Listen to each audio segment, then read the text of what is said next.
Hello everyone, welcome back to your channel knowledge with CK. Start करते हैं आज का ट्यूटोरियल। प्रेसिडेंट का इलेक्शन पढ़ लिया, प्रेसिडेंट का रिमूवल हो गया, प्रेसिडेंट का री इलेक्शन भी हो गया, प्रेसिडेंट पे इम्पीचमेंट भी चला दिया। अब हम देखते हैं कि प्रेसिडेंट के पास पावर क्या क्या है। But please before that like, subscribe and share this channel. चलिए आगे बढ़ते हैं। Power of president. Power of president can be broadly classified under 8 headings। कौन कौन सी है? Legislative, appointment power, judicial power, financial power, diplomatic power, military power, pardoning power और emergency power. सबसे इम्पॉर्टेंट है ये दो पावर जिन पे सबसे ज़्यादा क्वेश्चन बनते हैं, या तो इन पे बनते हैं या फिर इनके ऊपर बनते हैं। ये वो टॉपिक है जिन पे सबसे ज़्यादा क्वेश्चन बनता है, तो ऑब्वियस है कि इन टॉपिक को हम लोग ज़्यादा अच्छे से पढ़ेंगे। सारे पावर्स आप याद में रख लीजिए और फिर देखिए कि हमें इन टॉपिक्स को ज़्यादा स्पेशल तरीके से पढ़ना है, यानी कि लेजिस्लेटिव पावर और अपॉइंटमेंट पावर जिन पे सबसे ज़्यादा क्वेश्चन बनते हैं, या फिर जो आपका इमरजेंसी पावर और माफ़ी का जो पावर है, ये पैराडोनिक पावर, ये पावर जो है सबसे ज़्यादा क्वेश्चन बनाने का काम करता है। चलो शुरू करते हैं हमारी शक्तियाँ। पावर प्रेसिडेंट की जो जितनी भी शक्तियाँ हैं उनको पढ़ना शुरू करते हैं एक एक करके। सबसे पहले पावर ऑफ अपॉइंटमेंट। अगर आपसे क्वेश्चन पूछा जाए, नॉर्मली क्वेश्चन कैसे पूछा जाता है? ये नहीं पूछा जाता कि प्रेसिडेंट इनमें से किसको अपॉइंट करता है। क्वेश्चन ये पूछा जाता है कि प्रेसिडेंट इनमें से किसको अपॉइंट नहीं करता है, नहीं करता है, और उसमें 4-5 नाम आपको दे दिए जाते हैं, 4 नाम दे दिए जाते हैं।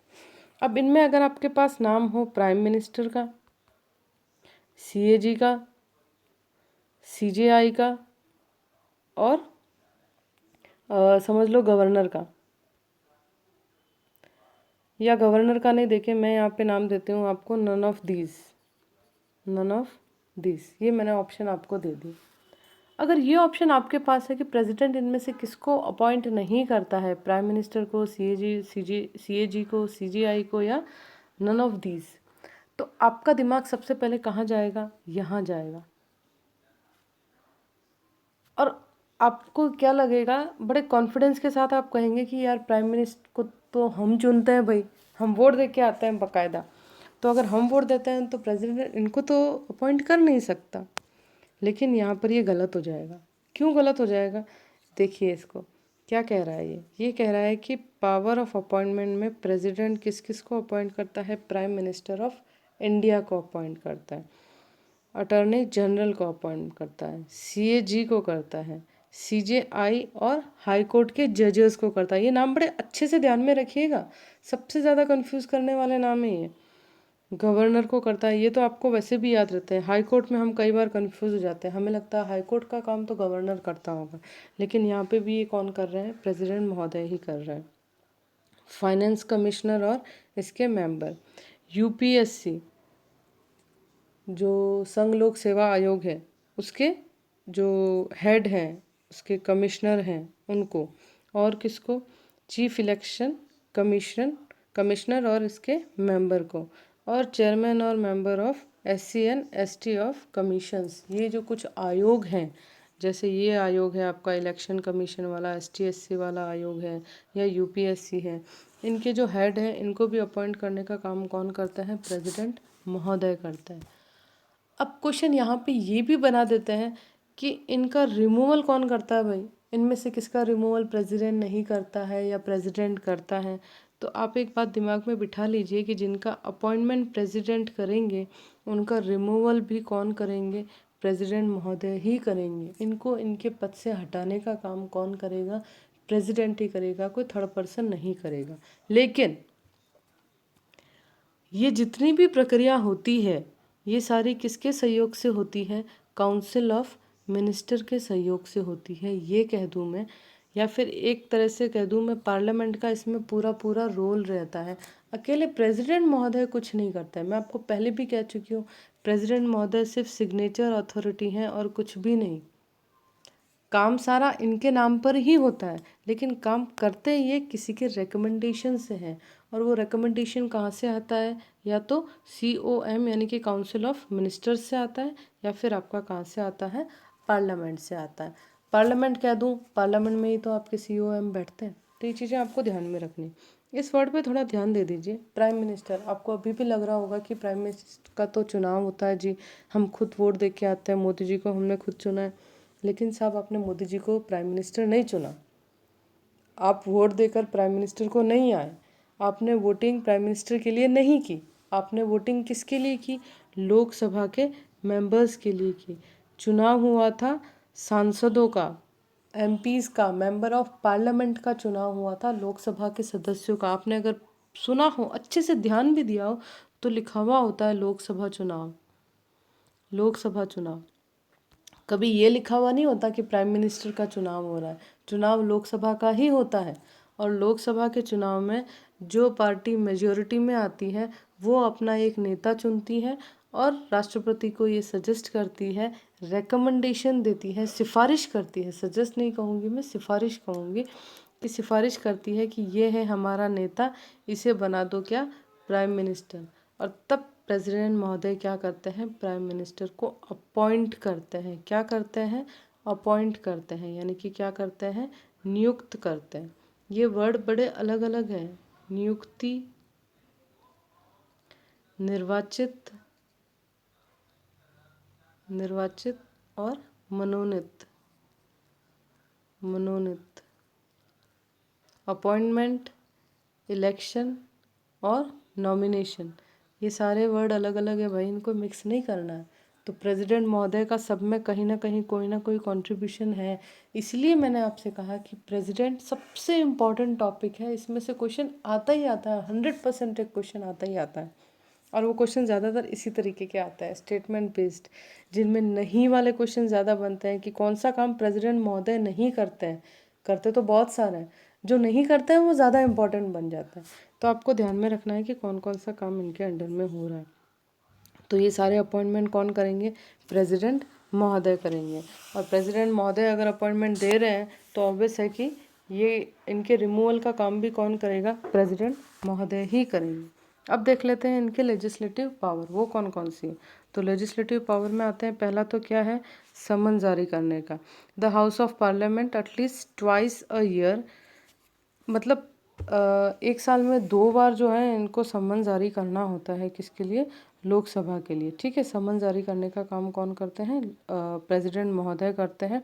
और वो क्या करते हैं? लोकसभा को डिसॉल्व भी कर सकते हैं। ठीक, उसके बाद क्या? नॉमिनेशन। ये हमारा डिस्कस हो चुका है। 12 मेंबर इन राज्यसभा और 2 मेंबर इन लोकसभा। वो कौन होते हैं जी?